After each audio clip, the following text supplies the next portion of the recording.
महाराज सच्चे पातशाह दी चमकौर दी गढ़ी दे विच महाराज प्रवेश करते ने। रात दा समा हुंदा है। सिख विचार करते हैं कि अज सच्चे पातशाह की कुछ सेवा करनी चाहिए है। सारिਆਂ ने रल मिल के एक बिस्तरा तैयार करके एक आसन तैयार करके महाराज नूं बेनती कीती है कि आप विश्राम करो। बाकी सिंह भी सारे आराम विच ने। सिर्फ दो भरा मदन सिंह ते कोठा सिंह, ये दोनों भरा पहरे दे उत्ते सेवा करते पे हैं। बाकी सारे सिंह किसी ने खेस विछाया, किसी ने कंबल विछाया, किसी ने घोड़े की काठी के थले जो चद्दर विछाई जाती है ना, वो विछा के अपने वास्ते उन्हें बिस्तरा तैयार किया है। सराणा घोड़े दियां काठियां दे सराणे सिंगां ने लाए हुए हैं। उत्थे अला यार खां जोगी ने जेड़े सीन खिंचे हैं, जो दृश्य उस महापुरुष ने बनाए हैं, मैं कहना कमाल कर दी है उसने। अला यार खां जोगी लिखते ने, कुछ लेट गए खाक पे जी पोश बिछाकर, पहरा लगे देने कई तलवार उठाकर, गोविंद भी शबबास हुए खेमा में जाकर, देखा तो वहाँ बैठे हैं गर्दन को झुकाकर। महाराज उत्थे आसन दे उत्ते बैठ तो गए हैं, पर अखां विच नींद नहीं है। सुरत जिहड़ी है वो परमेश्वर दे नाल, निरंकार दे नाल जुड़ी हुई है। और उत्थे महाराज सच्चे पातशाह कर की रहे हैं। अल्लाह यार खां जोगी कहता है, वाहिगुरु वाहिगुरु है मुख से निकलता है, तू ही तू मुख से निकलता। महाराज दी रसना तो तू ही तू वाहिगुरु वाहिगुरु यही निकलता पिया है। सतगुरु जी जिस वक्त कुछ रात बीत जाती है, क्योंकि अखां दे विच नींद नहीं है। जब 1.5 घड़ी रात गई जिक्र खुदा में, खेमे से निकल आए सरकार हवा में, कदमों से टहलते थे मगर दिल था दुआ में, बोले ऐ खुदावंद खुश हूँ तेरी रज़ा में। देखो महाराज सब कुछ देख के भी आनंदपुर साहब दा किला छुट गया है, प्राणों तो प्यारे सिख शहीद हो गए ने। माता साहब कौर जी, माता सुंदर कौर जी का पता नहीं है वो किस हाल विच ने। बजुर्ग माता गुजर कौर जी का नहीं पता, छोटे साहबजादियां का नहीं पता वो कित्थे हन, किस हाल विच हन। फिर जिहड़े सिंघां दे हालात देखते पे ने महाराज, अज सौण वास्ते कोई चंगे बिस्तरे नहीं हैं, खाण वास्ते चंगा पदार्थ नहीं है, पर फिर भी सच्चे पातशाह जी भाणे दे विच रहण दा सानू उपदेश देंदे हन। महाराज कहंदे ने कि बोले ऐ खुदावंद खुश हूँ तेरी रज़ा में, खुश हाँ मैं। पस्ती से गुजरा हूँ बुलंदी से गुजरा हूँ, जिस जगह से गुजरा हूँ बड़ी मस्ती से गुजरा हूँ। इसे नू गुरु तेग बहादुर साहब महाराज कहते ने, जो नर दुख में दुख नहीं माने, सुख सने अर पै नहीं जाके, कंचन माटी माने। इसे नू आख्या गया है। हर हाल निरंकार दे नाल रहना है, हर हाल दे विच। ये महाराज ने साडे वास्ते पूरने पाए हैं, साडे वास्ते कि मेरा सिख जिस भी हाल विच रहे ना, बाणी ते बाणे दा साथ कदी ना छोड़े, कदी भी ना। महाराज कहंदे ने, बोले ऐ खुदावंद खुश हूँ तेरी रज़ा में, करतार से कहते थे गोया रूबरू होकर, कल जाऊंगा चमकौर से सुर्खरू होकर। निरंकार नू ਹਾਜ਼ਰ ਨਾਜ਼ਰ ਜਾਣਦਿਆਂ ਹੋਇਆਂ ਮਹਾਰਾਜ ਕਹਿੰਦੇ ਨੇ ਕੱਲ੍ਹ ਹੁਣ ਮੈਂ ਇੱਥੋਂ ਸੁਰਖਰੂ ਹੋ ਕੇ ਜਾਣਾ ਹੈ। ਜੋ ਵੱਡੀ ਜ਼ਿੰਮੇਦਾਰੀ ਨਿਰੰਕਾਰ ਨੇ ਲਾਈ ਸੀ ਨਾ ਮੇਰੇ ਉੱਤੇ, ਉਸ ਨੂੰ ਨਿਭਾ ਕੇ ਕੱਲ੍ਹ ਮੈਂ ਫਰੀ ਹੋ ਕੇ ਵਿਹਲਾ ਹੋ ਕੇ ਵੱਡੇ ਕਾਰਜ ਨੂੰ ਸੰਪੂਰਨ ਕਰਕੇ ਮਹਾਰਾਜ ਕਹਿੰਦੇ ਨੇ ਮੈਂ ਸੁਰਖਰੂ ਹੋ ਕੇ ਚਲਾ ਜਾਣਾ ਇੱਥੋਂ। ਕਿਉਂਕਿ ਮਹਾਰਾਜ ਤਾਂ ਸਭ ਕੁਝ ਜਾਣਦੇ ਨੇ, ਉਹਨਾਂ ਕੋਲੋਂ ਕੁਛ ਛੁਪਿਆ ਤਾਂ ਨਹੀਂ ਨਾ ਹੈ।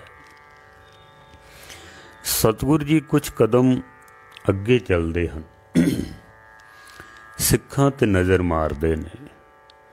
ਕਿਸੇ ਦੀ ਦਸਤਾਰ ਖੁੱਲ੍ਹ ਗਈ ਹੈ, ਕਿਸੇ ਦੇ ਕੇਸ ਖੁੱਲ੍ਹ ਗਏ ਨੇ, ਮਿੱਟੀ ਲੱਗ ਗਈ ਹੈ, ਕਿਸੇ ਦੇ ਸਿਰ ਥੱਲੋਂ ਸਰਾਣਾ ਨਿਕਲ ਗਿਆ, ਕਿਸੇ ਦੇ ਉੱਪਰੋਂ ਚੱਦਰ ਉਤਰ ਗਈ ਹੈ, ਠੰਡ ਦਾ ਸਮਾਂ ਹੈ। ਤੇ ਅੱਲਾ ਯਾਰ ਖਾਂ ਜੋਗੀ ਕਹਿੰਦਾ ਵੀ ਜਿਸ ਤਰ੍ਹਾਂ ਇੱਕ ਮਾਂ ਆਪਣੇ ਬੱਚੇ ਦਾ ਖਿਆਲ ਰੱਖਦੀ ਹੈ ਨਾ, ਮਾਂ ਵੇਖੋ ਬੱਚਾ ਜਦੋਂ ਖੇਡਾਂ ਕਰਕੇ ਥੱਕ ਕੇ ਰਾਤ ਸੌਂ ਜਾਂਦਾ ਨਾ, ਖਿਆਲ ਫਿਰ ਮਾਂ ਨੂੰ ਹੀ ਰੱਖਣਾ ਪੈਂਦਾ, ਕਿਉਂਕਿ ਉਹ ਬੱਚਾ ਪੂਰੀ ਤਰ੍ਹਾਂ ਮਾਂ ਦੇ ਉੱਤੇ ਨਿਰਭਰ ਹੁੰਦਾ ਵੇ, ਉਹ ਪੂਰੀ ਤਰ੍ਹਾਂ ਮਾਂ ਦੇ ਉੱਤੇ। ਸਿੱਖ ਵੀ ਜਦੋਂ ਪੂਰੀ ਤਰ੍ਹਾਂ ਗੁਰੂ ਨੂੰ ਸਮਰਪਿਤ ਹੁੰਦਾ ਹੈ ਨਾ, ਫਿਰ ਗੁਰੂ ਉਸ ਦੀ ਮਾਂ ਦੀ ਤਰ੍ਹਾਂ ਪਾਲਣਾ ਕਰਦਾ ਵੇ, ਫਿਰ ਮਾਂ ਦੀ ਤਰ੍ਹਾਂ ਰੱਖਿਆ ਕਰਦਾ ਹੈ ਗੁਰੂ ਵੀ। ਸਤਿਗੁਰ ਸੱਚੇ ਪਾਤਸ਼ਾਹ ਜਿਸ ਤਰ੍ਹਾਂ ਫਿਰ ਸਿੱਖਾਂ ਦੀ ਸੰਭਾਲ ਕਰਦੇ ਨੇ, जोगी जी लिखते ने कि साफे कभी सिंगों के उठाते ते जमी से, केस इसके जो झाड़े तो ली खाक उसकी जबी से। किसी दी दस्तार सजांदे ने, किसी दे केस खुल गए ने, उहदी मिट्टी झाड़ के केसां तो जूड़ा सजांदे ने, उत्ते दस्तार बनदे हैं। केस इसके जो झाड़े तो ली खाक उसकी जबी से, सर ठीक किए सरके हुए बालिश जी से। किसे दा सिर सराणे तो थल्ले आ गया, किसे दे सिर थल्लों सराणा निकल गया है। महाराज सारियां दे सीस नूं ठीक करदे हन। सर ठीक किए सरके हुए बालिश जी से, तरतीब दी हर चीज को ला ला के कहीं से। ਜਿਹੜੇ ਸਾਮਾਨ ਬਿਖਰੇ ਪਏ ਸਨ ਨਾ, ਮਹਾਰਾਜ ਸਾਰਿਆਂ ਨੂੰ ਤਰਤੀਬ ਦਿੰਦੇ ਨੇ। ਕਿਸੇ ਦੇ ਉੱਪਰੋਂ ਚੱਦਰ ਉਤਰ ਗਈ ਹੈ, ਠੰਡ ਦਾ ਸਮਾਂ, ਮਹਾਰਾਜ ਉਸ ਦੇ ਉੱਪਰ ਚੱਦਰ ਦਿੰਦੇ ਨੇ ਤਾਂ ਕਿ ਮੇਰੇ ਸਿੱਖ ਨੂੰ ਠੰਡ ਨਾ ਲੱਗੇ। ਵੇਖੋ ਗੁਰੂ ਗੋਬਿੰਦ ਸਿੰਘ ਮਹਾਰਾਜ ਸੱਚੇ ਪਾਤਸ਼ਾਹ ਨੇ ਸਿੱਖਾਂ ਦੇ ਉੱਤੇ ਪਹਿਰਾ ਦਿੱਤਾ ਹੈ। ਅੱਲਾ ਯਾਰ ਖਾਂ ਜੋਗੀ ਕਹਿੰਦਾ ਵੀ ਜੈਸਾ ਪਿਆਰ ਮੈਂ ਗੁਰੂ ਗੋਬਿੰਦ ਸਿੰਘ ਵਿੱਚ ਵੇਖਿਆ ਨਾ, ਅੱਜ ਤੱਕ ਕਿਸੇ ਪੀਰ ਫਕੀਰ ਕਿਸੇ ਰਹਿਬਰ ਦੇ ਵਿੱਚ ਇਸ ਤਰ੍ਹਾਂ ਦਾ ਪਿਆਰ ਵੇਖਣ ਨੂੰ ਨਹੀਂ ਮਿਲਿਆ ਹੈ। ਮੈਂ ਪਹਿਲੇ ਪੰਕਤੀਆਂ ਸਰਵਨ ਕਰਾ ਦਿਆਂ, ਫਿਰ ਇਤਿਹਾਸ ਜੋ ਸਾਨੂੰ ਸਿਧਾਂਤ ਦਿੰਦਾ ਹੈ, ਜੋ ਸਿਧਾਂਤ ਸਾਨੂੰ ਮਿਲਦਾ ਵੇ। जोगी जी लिखते ने, हासा किसी मुर्शद में ये इसार नहीं है, ये प्यार किसी पीर में जिनहार नहीं है। जोगी जी कहते ने, मैं कसम खांदा हाँ कि जिस तरह का प्यार गुरु गोबिंद सिंह ने अपने सिखां दे नाल कीता है ना, ऐसा प्यार किसी होर गुरु दे विच वेखण नूं नहीं मिलता है। किसी पीर विच, किसी फकीर विच, किसी रहबर दे विच ऐसा प्यार वेखण नूं नहीं मिलता। जोगी जी कहंदे ने, मैं कसम खांदा हाँ, नहीं मिलता है। गुरु गोबिंद सिंह महाराज सच्चे पातशाह जी पहरा देंदे ने सिखां दे उत्ते। किस वास्ते? सतगुरां ने साडे वास्ते एक मिसाल कायम दिती है कि जिहड़े साडी कौम दे वड्डे नुमाइंदे ने, ਜਿਹੜੇ ਵੱਡੇ ਵੱਡੇ ਪ੍ਰਧਾਨ ਬਣੇ ਹੋਏ ਨੇ, ਸਕੱਤਰ ਬਣੇ ਨੇ, ਖਜ਼ਾਨਚੀ ਬਣੇ ਹੋਏ ਨੇ, ਜਿਹੜੇ ਵੱਡੇ ਵੱਡੇ ਸੰਤ ਮਹੰਤ ਵੱਡੀਆਂ ਵੱਡੀਆਂ ਗੱਦੀਆਂ ਦੇ ਉੱਤੇ ਬੈਠੇ ਹੋਏ ਨੇ, ਵੱਡੀਆਂ ਵੱਡੀਆਂ ਪੋਸਟਾਂ ਦੇ ਉੱਤੇ ਬੈਠੇ ਹੋਏ ਨੇ, ਜਿਹੜੇ ਵੱਡੇ ਵੱਡੇ ਰਾਜਨੀਤਿਕ ਨੇ ਸਾਡੀ ਕੌਮ ਦੇ, ਉਹਨਾਂ ਸਾਰਿਆਂ ਨੂੰ महाराज सच्चे पातशाह ने एक मिसाइल कायम करके दिती है कि जे तुसी वड्डियां पोस्टां दे उत्ते बैठे होए हो ना, तुहाडा फर्ज बनदा है कि तुसी पहरा दिओ रात नूं, तुसी पहरेदार हो, तुहाडा फर्ज बनदा है कि तुसी पहरा दिओ। गुरु गोबिंद सिंह महाराज केवल चमकौर दी गली दे अंदर ही नहीं, आनंदपुर साहब दे विच भी महाराज अद्धी रात नूं साधारण कपड़े पहन के आनंदपुर साहब दीआं गलियां दे विच महाराज पहरा दिया करदे सन। किधरे मेरे सिख नूं कोई दुख तां नहीं है, कोई तकलीफ भी तां नहीं है, कोई मेरा सिख भुखा तो नहीं सुता है, किसी नूं कोई तकलीफ ना होवे। अगर किधरों कोई रोंदे होए दी आवाज़ आ जाए ना, महाराज सच्चे पातशाह तुरंत उत्थे पहुँच जाते सन और साधारण कपड़े पहन के, ताकि कोई पहचान भी ना सके, साधारण कपड़े पहन के। अज तां असीं देखदे हां जिहड़े वड्डे वड्डे नुमाइंदे ने ना, भावें वो राजनीतिक ने, भावें वो धार्मिक ने, ते भावें वो धनवान ने, ते भावें गुणवान ने, कोई भी नहीं, सब अवेसलेपन दे विच बस अपना ढिड भरिया ते सौ गए ने। गुआंढ दे विच भावें भरा साडा भुखा मरदा होवे, दुख नाल रोंदा ते कुरलांदा होवे, सानू कोई परवाह ही नहीं हुंदी है, किसी दी कोई परवाह ही नहीं है। किधरे गुरु गोबिंद सिंह महाराज सच्चे पातशाह दे इस इतिहासक घटना तो अगर साडे वड्डे वड्डे नुमाइंदियां ने किधरे प्रेरणा लई होंदी ना, किधरे प्रेरणा लई होंदी इतिहास तो कि असी पहरा देना है, किधरे सिक्खी दे विच कोई गिरावट तो नहीं आ रही है, किधरे कोई दुश्मन साडी सिक्खी दी वाड़ नूं तोड़न दी कोशिश तो नहीं करदा पिया। किधरे पहरे दिते होंदे ना तो अज असी 2 करोड़ नहीं होना सी, अज असी 200 करोड़ होना सी असी, जे किधरे पहरे दिते होंदे असी। पर अजकल तो वड्डियां सीटां तो बहन तो बाद इतनी आकड़ आ जाती है, अगले गरीब की फतेह भी प्रवान नहीं करते। गरीब दा मुँह गुरु नानक दी गोलक, किधरे पहरा दिता हुंदा ना असी, किसी दी बच्ची विआहण वाली है, उसे कोल धन नहीं है, उहदा विआह करांदे असी, किसी दे बच्चे पढ़न वाले ने, उहदे कोल धन नहीं है, असी उहदी मदद करदे, किधरे हॉस्पिटल खोलदे, किधरे कॉलेज बनांदे जिथे बच्चियां नूं साडे फ्री सेवा मिल सकदी, खास करके गरीब तबके नूं। अमीर तो किधरे भी कर सकदा, कुछ भी कर सकदा वे। थोड़े बहुत अगर कोई करदे भी है ना तो अपना नाम कराण वास्ते हो, अपने नाम वास्ते, लेकिन किसी भी चीज़ का बीज नाश नहीं होंदा है। हैन इस तरह दे भी जेड़े पहरा देंदे ने, गरीबां दी मदद करते हैं, ख्याल रखते हैं। कोई एवें नहीं प्रधान बन जाइदा, प्रधान बनन वास्ते बड़ियां कुर्बानियां देनियां पैंदियां ने। मस्कीन साहब जी ने एक बारी आवाज़ उठाई सी कि कम से कम गुरु घर दे विचों प्रधान शब्द जिहड़ा है हटा देना चाहिए वे, प्रधान शब्द, क्योंकि प्रधान का मतलब है एक नंबर बंदा जो सब तो उपर है, प्रधान सारियां दे उपर। तो जे गुरुद्वारे दे विच प्रधान ही एक नंबर है तो गुरु ग्रंथ साहब महाराज की ने फिर वो तो 2 नंबर ते हो गए ना, फिर वो 2 नंबर ते आ गए। मुख सेवादार होना चाहिए। 1 नंबर ते गुरु ग्रंथ साहब जी महाराज जो सारी सृष्टि दे प्रधान ने, 2 नंबर ते होवे मुख सेवादार, गुरुद्वारे दा मुख सेवादार। सेवादार शब्द ही ऐसा है कि बंदे दे अंदर निम्रता आ जाती है। प्रधान शब्द ही ऐसा है कि जिदे अंदर निम्रता भी होवे ना, उन्होंने प्रधान बना दियो, अंदर हंकार आ जाएगा, उधर ऑटोमैटिक ही आ जाएगा अंदर। ਤੇ ਅੱਜ ਅਸੀਂ ਦੇਖਦੇ ਹਾਂ ਪ੍ਰਧਾਨ ਨਹੀਂ ਬਣੇ ਹੋਏ ਨੇ, ਬਸ ਸੇਵਾਦਾਰੀ ਤਾਂ ਖਤਮ ਹੋ ਗਈ ਹੈ, ਹੁਣ ਪ੍ਰਧਾਨ ਹੀ ਬਣੇ ਹੋਏ ਨੇ।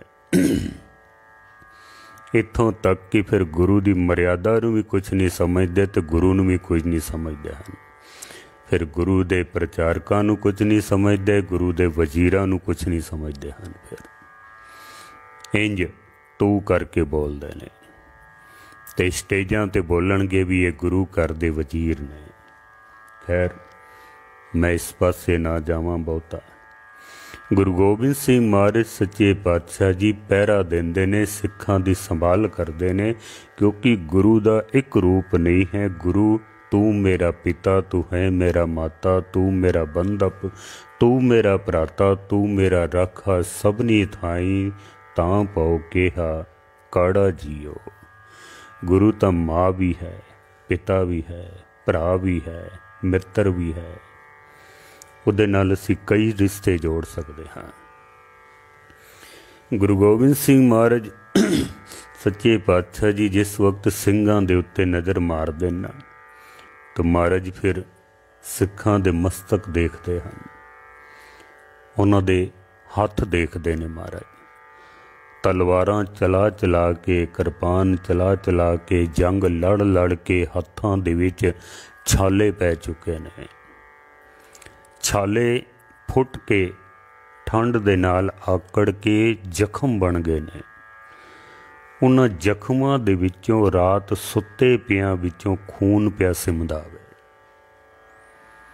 ਇਹ ਠੰਡ ਦਾ ਮੌਸਮ ਹੈ ਨਾ, ਤੁਸੀਂ ਸਾਰੇ ਮਹਿਸੂਸ ਕਰ ਸਕਦੇ ਹੋ। ਥੋੜ੍ਹੀ ਜਿਹੀ ਝਰੀਟ ਕਿਧਰੇ ਸਰੀਰ ਦੇ ਉੱਤੇ ਲੱਗ ਜਾਏ ਨਾ ਸਾਡੇ, ਠੰਡ ਦੇ ਨਾਲ ਆਕੜ ਕੇ ਉਹ ਜ਼ਖਮ ਸਾਨੂੰ ਕਿਤਨੀ ਤਕਲੀਫ ਦਿੰਦਾ ਵੇ, ਕਿਤਨਾ ਦਰਦ ਹੁੰਦਾ ਹੈ ਸਾਨੂੰ। ਉਹਨਾਂ ਸਿੰਘਾਂ ਦਾ ਦ੍ਰਿਸ਼ ਅੱਖਾਂ ਦੇ ਸਾਹਮਣੇ ਲਿਆਓ ਜਿਨ੍ਹਾਂ ਕੋਲ ਪੂਰੇ ਸਾਧਨ ਵੀ ਨਹੀਂ ਨੇ। ਹੱਥਾਂ ਦੇ ਵਿੱਚ ਜ਼ਖਮ ਹੋ ਗਏ ਨੇ, ਖੂਨ ਸਿਮਦਾ ਪਿਆ ਹੈ। ਮਹਾਰਾਜ ਸੱਚੇ ਪਾਤਸ਼ਾਹ ਜੀ ਸਿੰਘਾਂ ਦੇ ਮਸਤਕ ਚੁੰਮਦੇ ਨੇ, ਹੱਥ ਚੁੰਮਦੇ ਨੇ। ਜਿਸ ਵਕਤ ਸੱਚੇ ਪਾਤਸ਼ਾਹ ਜੀ ਸਿੰਘਾਂ ਦੇ ਚਰਨਾਂ ਵੱਲ ਆਉਂਦੇ ਨਾ, ਤਾਂ ਮਹਾਰਾਜ ਜੀ ਸਿੱਖਾਂ ਦੇ ਚਰਨ ਦੇਖਦੇ ਨੇ ਕਿ ਨੰਗੇ ਪੈਰੀ ਚੱਲ ਚੱਲ ਕੇ ਨੁਕੀਲੇ ਪੱਥਰ ਲੱਗ ਕੇ ਪੈਰਾਂ ਦੇ ਵਿੱਚ ਜ਼ਖਮ ਬਣ ਗਏ ਨੇ। ਘੋੜੇ ਦੀ ਰਕਾਬ ਵਿੱਚ ਪੈਰ ਰੱਖ ਰੱਖ ਕੇ ਛਾਲੇ ਪੈ ਕੇ ਫੁੱਟ ਗਏ ਨੇ, ਜ਼ਖਮ ਬਣ ਗਏ ਨੇ, ਵਿੱਚੋਂ ਖੂਨ ਸਿਮਦਾ ਪਿਆ ਵੇ। ਕਿਤਨਾ ਦਰਦ ਉਹਨਾਂ ਸਿੱਖਾਂ ਦੇ ਅੰਦਰ ਹੋਣਾ। ਅੱਲਾ ਯਾਰਖਾਂ ਜੋਗੀ ਕਹਿੰਦੇ ਨੇ ਕਿ ਗੁਰੂ ਗੋਬਿੰਦ ਸਿੰਘ ਨੇ ਸਿੱਖਾਂ ਦੇ ਮਸਤਕ ਚੁੰਮੇ, ਉਹਨਾਂ ਦੇ ਹੱਥ ਚੁੰਮੇ। ਜਦ ਸੱਚੇ ਪਾਤਸ਼ਾਹ ਜੀ ਨੇ ਦੇਖਿਆ ਨਾ ਆਪਣੇ ਸਿੰਘਾਂ ਦੇ ਪੈਰਾਂ ਦੀ ਹਾਲਤ, ਮਹਾਰਾਜ ਨੇ ਆਪਣੇ ਸਿੱਖਾਂ ਦੇ ਚਰਨ ਚੁੰਮੇ ਹਨ। ਚਰਨ ਵੀ ਚੁੰਮ ਲੈਂਦੇ ਨੇ।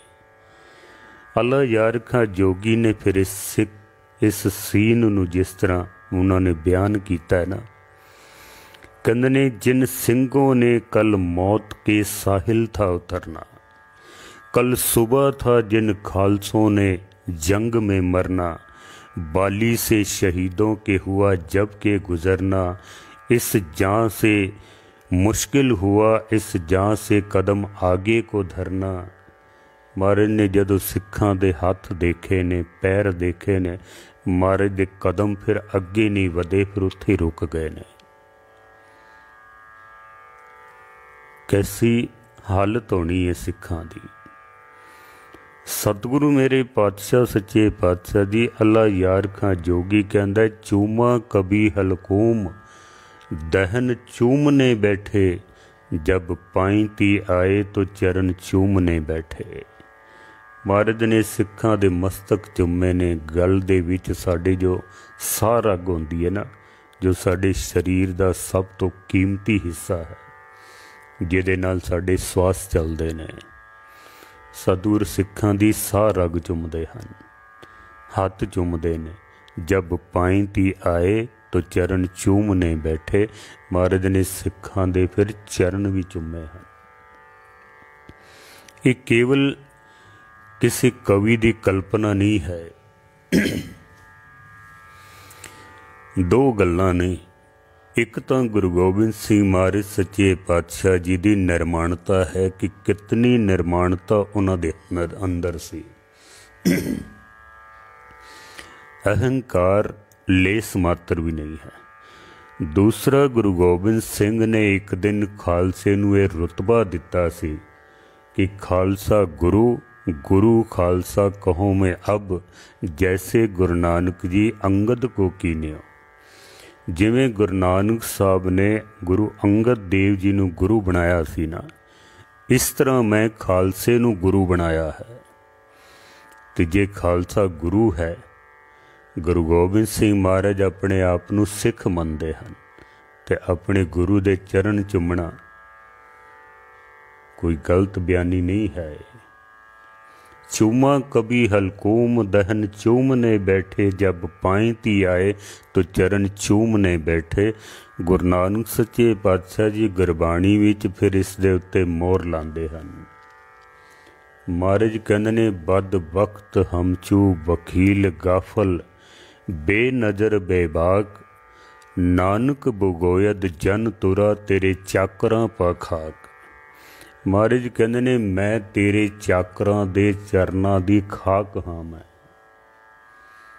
हे निरंकार, मैं तेरे चाकरां दे चरनां दी खाक हाँ। मैं गुरबाणी विच ऐसे बेअंत प्रमाण मिलते हैं। जो दिसे गुर सिखड़ा, तिस निम निम लागा पाए जियो। भाई गुरदास जी कहते ने कि मेरी खल्लो मौजड़े गुरसिख हंडांदे, मस्तक लगे साध रैन वड भाग जिन्हां दे। बेअंत प्रमाण ने ऐसे बहुत सारे। गुरुद्वारे असी जाने हाँ, ड्योडी दे उत्ते सब तो पहले असी चरण धूड़ लैके मस्तक ते लाने आ। मतां किसे दिन किसे गुरु के सिख दी चरण धूड़ साडे मत्ते दे उत्ते लग जाए ना, साडा जीवन ही बदल जावे। जीवन ही संग्रांद आ रही है। माघ मजन संग साधुआ, तूड़ी का इशनान, हर का नाम त्याए सुन सबना नो करदान। महाराज कहते ने, साधुआ दे चरण दी तूड़ी दा इशनान कर तू। एक गल वखरी है, हुण पढ़े लिखे अपने हिसाब नाल तर्कबाजी करन लग पे ने। एक विद्वान कहंदा, जे तू खुदा दे दर्शन करने हन ना,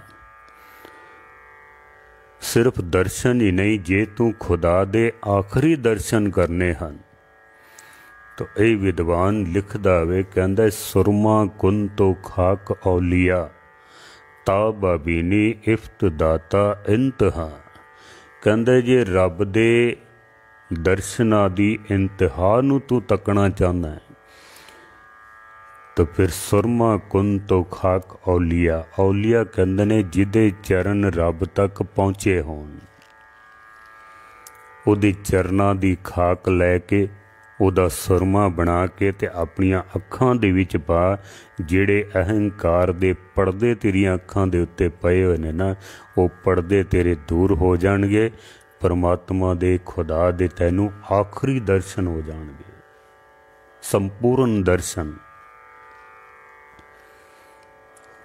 ते ये जिहड़े सिख धर्म युद्ध लड़ते पे ने, कोई लालच नहीं है मन दे विच, धर्म दी खातिर कुर्बान ने। सूरा सो पहचानिए जो लड़े दीन के हेत, पुरजा पुरजा कट मरे कबू न छाड़े खेत। ये ऐसे शूरवीर ने जो धर्म युद्ध लड़ते पे ने। गुरु गोबिंद सिंह महाराज सच्चे पातशाह ने चरण चुमे हैं। फिर महाराज कह भी रहे हैं कि सेव करी इन्हीं की पावत, और की सेव सुहात न जी को। महाराज कहते ने, मैनू इन्हां खालसियां दी सेवा करना बड़ा चंगा लगता है, और की सेव सुहात न जी को। दान दियो इन्हीं को पलो, और आन को दान न लागत नीको। आगे फले इन्हीं को दियो, जग में जस और पयो सब फीको। मोह ग्रह में मन ते तन ते, सिर लो तन है सब ही इन्हीं को। महाराज कहते ने, खालसा जो संपूर्ण खालसा है, जो पवित्र खालसा है, ਉਹਦੀ ਸੇਵਾ ਕਰਨਾ ਮੈਨੂੰ ਇਤਨਾ ਚੰਗਾ ਲੱਗਦਾ ਕਿ ਮੇਰੇ ਘਰ ਦੇ ਵਿੱਚ ਜੋ ਕੁਛ ਵੀ ਹੈ, ਇੱਥੋਂ ਤੱਕ ਕਿ ਮੇਰਾ ਤਨ ਤੇ ਮੇਰਾ ਧਨ ਸਭ ਕੁਛ ਇਨਹੀ ਕੋ, ਸਾਰਾ ਕੁਛ ਮੈਂ ਇਹਨਾਂ ਦੇ ਉੱਤੋਂ ਕੁਰਬਾਨ ਕਰ ਸਕਦਾ ਹਾਂ। ਇਨ ਪੁੱਤਰਨ ਕੇ ਸੀਸ ਪਰ ਵਾਰ ਦੀਏ ਸੁਤ ਚਾਰ, ਚਾਰ ਮੂਏ ਤੋਂ ਕਿਆ ਭਇਆ ਜੀਵਤ ਕਈ ਹਜ਼ਾਰ। ਮਹਾਰਾਜ ਨੇ ਸਭ ਕੁਛ ਤਾਂ ਕੁਰਬਾਨ ਕੀਤਾ ਹੈ। ਸੱਚੇ ਪਾਤਸ਼ਾਹ ਜੀ ਸਿੱਖਾਂ ਦੇ ਚਰਨ ਚੁੰਮਦੇ ਹਨ। ਫਿਰ ਉੱਥੋਂ ਮਹਾਰਾਜ ਸੱਚੇ ਪਾਤਸ਼ਾਹ ਜੀ ਸਿੱਖਾਂ ਤੋਂ ਬਾਅਦ ਚੱਲ ਕੇ ਨਾ ਥੋੜ੍ਹਾ ਜਿਹਾ ਅੱਗੇ ਆ ਕੇ ਤੇ ਆਪਣੇ ਸੁਪੁੱਤਰਾਂ ਦੇ ਕੋਲ ਆ ਜਾਂਦੇ ਨੇ, ਜਿੱਥੇ ਬਾਬਾ ਅਜੀਤ ਸਿੰਘ ਜੀ ਤੇ ਬਾਬਾ ਜੁਝਾਰ ਸਿੰਘ ਜੀ ਲੇਟੇ ਹੋਏ ਨੇ ਦੋਨੋਂ। ਦੇਖੋ, ਕੋਈ ਮੇਰੇ ਵਰਗਾ ਕੋਈ ਮੂਰਖ ਬੰਦਾ ਹੁੰਦਾ ਨਾ, ਤੇ ਅਸੀਂ ਪਹਿਲੇ ਆਪਣੇ ਪੁੱਤਰਾਂ ਦੀ ਸੰਭਾਲ ਕਰਦੇ ਤੇ ਬਾਅਦ ਵਿੱਚ ਸਿੱਖਾਂ ਦੀ ਕਰਦੇ। ਫਿਰ ਪਰ ਇਹ ਗੁਰੂ ਨਾਨਕ ਦਾ ਘਰ ਹੈ, ਜਿੱਥੇ ਆਪਣੇ ਪੁੱਤਰਾਂ ਨੂੰ ਛੋੜ ਕੇ ਪਹਿਲੇ ਸਿੱਖਾਂ ਦੀ ਸੰਭਾਲ ਕੀਤੀ ਜਾਂਦੀ ਹੈ। ਇੱਥੋਂ ਵੀ ਸਾਨੂੰ ਸਿਧਾਂਤ ਮਿਲਦਾ ਹੈ ਕਿ ਕਿਧਰੇ ਅਸੀਂ ਆਪਣੇ ਪੁੱਤਰਾਂ ਨੂੰ ਛੋੜ ਕੇ ਕਿਧਰੇ ਦੂਸਰਿਆਂ ਤੇ ਵੀ ਨਜ਼ਰ ਮਾਰੀ ਹੁੰਦੀ ਨਾ, ਤਾਂ ਅੱਜ ਸਿੱਖੀ ਦੇ ਵਿੱਚ ਬਹੁਤ ਵਾਧਾ ਹੁੰਦਾ, ਬਹੁਤ ਜ਼ਿਆਦਾ। ਵੱਡੀਆਂ ਵੱਡੀਆਂ ਦੇ ਦੇਖੋ ਨਾ ਤੁਸੀਂ, ਆਪਣੇ ਪੁੱਤਰ ਤੇ ਉਹਨਾਂ ਦੇ ਵੱਡੀਆਂ ਕਾਰਾਂ ਵਿੱਚ ਘੁੰਮਦੇ ਨੇ, ਵੱਡੇ ਵੱਡੇ ਸਕੂਲਾਂ ਦੇ ਵਿੱਚ ਪੜ੍ਹਦੇ ਪਏ ਨੇ, ਗੁਰਦੁਆਰਿਆਂ ਦੇ ਗ੍ਰੰਥੀ ਸੇਵਾਦਾਰਾਂ ਦੇ ਬੱਚੇ ਵਿਚਾਰੇ ਸਾਈਕਲਾਂ ਨੂੰ ਵੀ ਤਰਸਦੇ ਰਹਿੰਦੇ ਨੇ, ਕਿਤਾਬਾਂ ਨੂੰ ਤਰਸਦੇ ਰਹਿੰਦੇ ਨੇ। ਉਹ ਕਿਧਰੇ ਗੁਰੂ ਦੇ ਜੀਵਨ ਤੋਂ ਅਸੀਂ ਪ੍ਰੇਰਨਾ ਲਈ ਹੁੰਦੀ, ਕੋਈ ਸਿੱਖਿਆ ਲਈ ਹੁੰਦੀ, ਅਸੀਂ ਕੁਛ ਐਸੇ ਕੰਮ ਕੀਤੇ ਹੁੰਦੇ ਜੋ ਸਾਡੇ ਗੁਰੂ ਨੇ ਕੀਤੇ ਸਨ। ਕਿਧਰੇ ਇਹਨਾਂ ਗੱਲਾਂ ਦੇ ਉੱਤੇ ਪਹਿਰਾ ਦਿੱਤਾ ਹੁੰਦਾ ਕਿ ਗਰੀਬ ਦਾ ਮੂੰਹ ਗੁਰੂ ਨਾਨਕ ਦੀ ਗੋਲਕ ਹੈ। ਗੁਰੂ ਗੋਬਿੰਦ ਸਿੰਘ ਮਹਾਰਾਜ ਪਹਿਲੇ ਸਿੱਖਾਂ ਦੀ ਸੰਭਾਲ ਕਰਦੇ ਨੇ ਤੇ ਫਿਰ ਆਪਣੇ ਪੁੱਤਰਾਂ ਦੇ ਕੋਲ ਜਾ ਕੇ ਖਲੋਂਦੇ ਨੇ।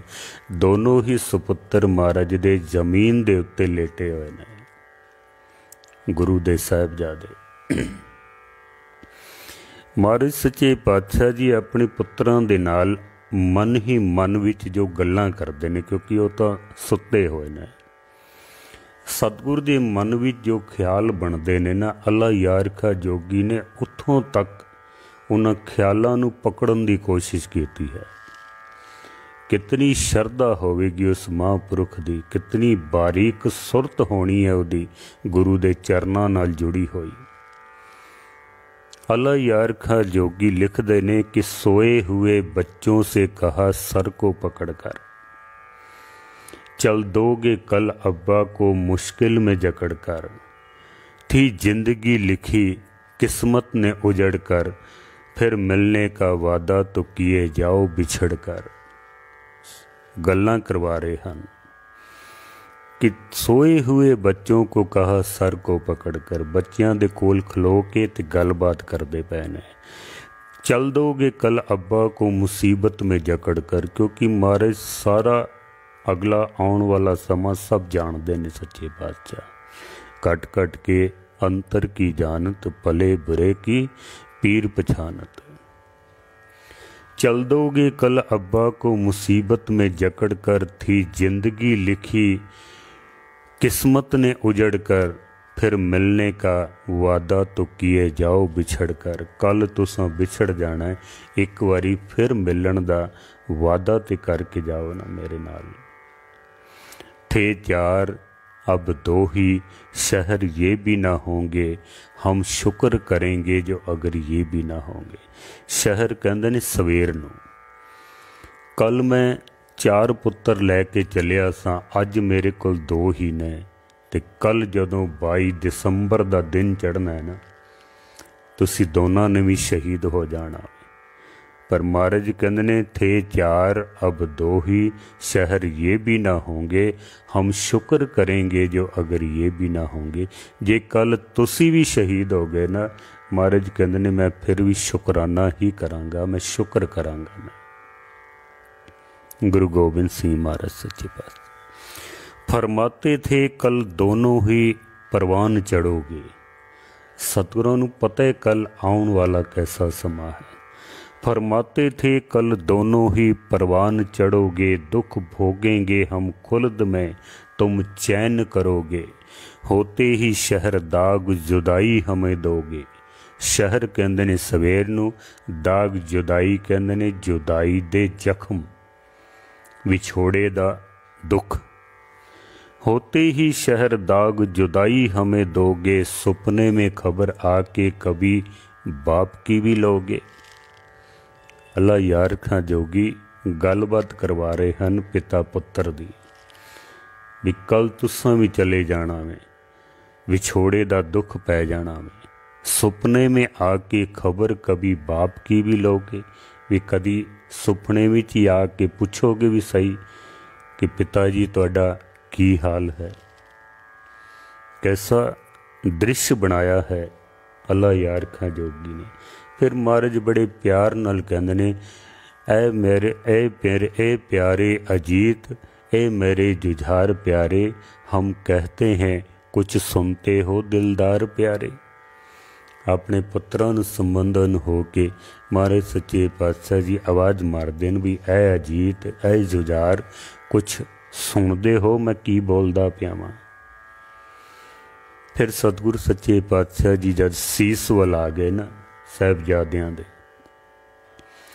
तो महाराज कहंदे ने कि मासूम हो मजलूम हो दुनिया से भले हो, लखते जिगर गोबिंद हो नाजों से पले हो। बड़े नाजां दे नाल तुहानूं पाल पोस के वड्डा कीता सी। सिखां ने कदी भी कोई तकलीफ नहीं आण दिती है। मखमली बिस्तरियां ते सौंदे सन, चंगी तो चंगी चीज़ हाजिर हो जाया करदी सी, कदी कोई तकलीफ नहीं सी होई। महाराज कहंदे ने पर मासूम हो मजलूम हो दुनिया से भले हो, लखते जिगर गोबिंद हो नाजों से पले हो। दुनिया हुई अंधेर जब आँखों से टले हो, घर बार लुटा बाप कटा तुम भी चले हो। बड़े नाजां नाल तुहानूं पाल के वड्डा कीता सी, पर जदों तुसीं अखां तो ओले हो जाओगे ना, दुनिया हुई अंधेर जब आँखों से टले हो, घर बार लुटा बाप कटा तुम भी चले हो। महाराज अंदर विचार करदे पैन कि पिता जी चले गए, मातावां दा पता नहीं कित्थे हन, आनंदपुर साहब भी उजड़ गया है, हुण कल तुसीं भी चले जाना है। घर बार लुटा बाप कटा तुम भी चले हो, बच्चे इसी हाल में सोए पड़े थे, बादीदाए तर सतगुर बाली पे खड़े थे। महाराज सच्चे पातशाह जी अपने बच्चों के विछोड़े का प्रेम अपनी अखां दे विच लैके साहिबजादियां दे सराणे दे कोल खलोते हुए महाराज इस तरह दियां विचारां करते पे हैं। 22 दिसंबर का सूरज चढ़ता है, 22 दिसंबर का साहिबजादे उठते ने, सिंह उठते ने, नितनेम दियां बाणियां पढ़ियां जांदियां ने। 22 दिसंबर का दिन कैलेंडर दे विच सब तो छोटा दिन होंदा है। रात सब तो लंबी होंदी है, दिन सब तो छोटा होंदा है। 22 दिसंबर का 22 जून का दिन सब तो वड्डा होंदा है। उस दिन सब तो छोटी रात होंदी है, दिन सब तो वड्डा होंदा है। 22 दिसंबर का दिन सब तो छोटा होंदा है, रात वड्डी होंदी है। 25 दिसंबर तो बाद फिर दिन वधना शुरू हो जाता है, हौली हौली फिर दिन वड्डे हो जाते हैं और रातां छोटियां हो जांदियां ने। 22 दिसंबर का दिन तो वैसे सब तो छोटा दिन है कैलेंडर के मुताबिक, लेकिन इतिहास दे विच 22 दिसंबर का दिन सब तो वड्डा दिन है, जिस दिन 40 भुखे प्यासे सिंह, 2 गुरु के साहिबजादे ते सतगुरां दे 10 लख दे मुल्खईए दे नाल जंग होंदा है। ये इतिहास दे विच सब तो वड्डा दिन है, सब तो वड्डा दिन। इतिहास का सब तो वड्डा दिन, ऐसा जंग ना लड़िया गया है ते ना लड़िया जाएगा कदी, नामुमकिन है हुण। फिर 22 दिसंबर दे दिन गुरु गोबिंद सिंह महाराज का 39वां जन्म दिन सी। 22 दिसंबर नूं सतगुरां दा आगमन दिन है ते साहिबजादियां दा ਸਿੰਘਾਂ ਦਾ शहीदी दिन है। गुरु पिता दा अवतार पुरब ते साहिबजादियां दा परलोक गमन पुरब है। कितना वड्डा दिन है। 22 दिसंबर दा सूरज चढ़दा है। सिखां ने नितनेम कीते हन, अरदासां कीतियां ने, शस्त्र सजाए ने, तैयार होए ने, अरदासां कीतियां शुकराने दियां, नानक नाम चढ़दी कला, तेरे पाने सरबत दा भला। बाहर मुगल फौजां भी इकट्ठियां हो गईयां ने। बाहरों मुगल फौजां ते 22 तार दे जिहड़े राजियां दियां फौजां सन, वो सब बाहर खड़े हो के अल्लाहू अकबर दे नारियां दे नाल उन्हां ने आसमान गुंजा दिता है, क्योंकि उन्हां दे अंदर थकावट नहीं है। रज के उन्हां ने भोजन खादा होया है, शस्त्रां दी उन्हां दे कोल भरमार है, किसी चीज़ की कमी नहीं है उन्हां दे कोल। जोरदार उन्होंने बाहरों जकारे बुलाए ने, पर सिख भी कोई घट नहीं हैं। भावें इन्हां दे कोल पूरे साजो सामान नहीं हैं, खाण वास्ते पदार्थ नहीं है, लेकिन निरंकार दी जो अजीम शक्ति है वो सिखां दे अंदर कुट कुट के भरी हुई है। बाहरों इन्हां ने अल्लाहू अकबर दे नारे बुलाए ने। गुरु के सिखां ने गली दे विचों जिस वक्त सत श्री अकाल दे जकारे बुलाए ना, चंद सिखां दी आवाज़ ने लखां दी आवाज़ नूं दबा के रख दिता। लखां दी आवाज़, क्योंकि सच दी आवाज़ अगर कोई एक बंदा भी बुलंद करे ना, तो जुल्म दी आवाज़ भावें लखां दी होवे, सच दी आवाज़ भावें एक दी होवे, दबा के रख देंदी है। वो दबा के रख देंदी है, होवे सच दी बस। सिखां ने जद अंदरों जकारे बुलाए ना, बाहर जिहड़ी फौज सी वो डर गई है भी पता नहीं अंदर कितनी को गिणती दे विच सिख ने, पता नहीं कितनी गिणती दे विच। कुछ झड़पां होंदियां ने, कुछ बाहरों तीर ते गोलियां चलदे ने, अंदरों सिखां ने भी जिस वक्त चढ़दी कला दे विच जवाब दिता ना, तो ये भी फिर घबरा गए हैं भी अंदर पता नहीं कितने को ने, डर गए ने। वजीर खान ने फिर इन्हां नूं हौसला दिता कि बहुत थोड़ी गिणती है, क्यों ना असी गुरु नूं जिउंदियां ही पकड़ के बादशाह कोल पेश करिए, इनाम सानू फिर ज़्यादा मिलेगा, वड्डियां पदवियां मिलणगियां, ज़्यादा इनाम मिलेगा। 22 दिसंबर नूं जो इतिहास का एक अनोखा जंग लड़िया जाता है, ये बाकी विचारां मैं कल आप जी दे सन्मुख रखांगा, क्योंकि समा अपनी चाल चलता है, मैं पिछे रह जाना। गुरु कृपा करे कल भी इस तरह ही 5:15 बजे तो 6 बजे तक, क्योंकि कुछ संगतां ने कहा सी कि थोड़ा टाइम 15 मिनट जल्दी करो, फिर रहरास साहब का टाइम हो जाता। इस वास्ते 5:15 तो 6 बजे तक दास विचार आप जी के सन्मुख रखेगा। आप इस तरह दास का जो कथा सागर पेज है उसनों फॉलो करो। सारी कथा यूट्यूब के उपर भी दास रोज़ दे रोज़ पा दिंदा। यूट्यूब चैनल है कथा सागर मनमोहन सिंह निमाणा, आप उसनों भी सबसक्राइब करो, शेयर कर सकते, होर संगतां तक भी विचारां पहुँच जान। भुल्लां चुकां दी क्षमा, सारियां दा धन्नवाद। वाहिगुरू जी का खालसा, वाहिगुरू जी की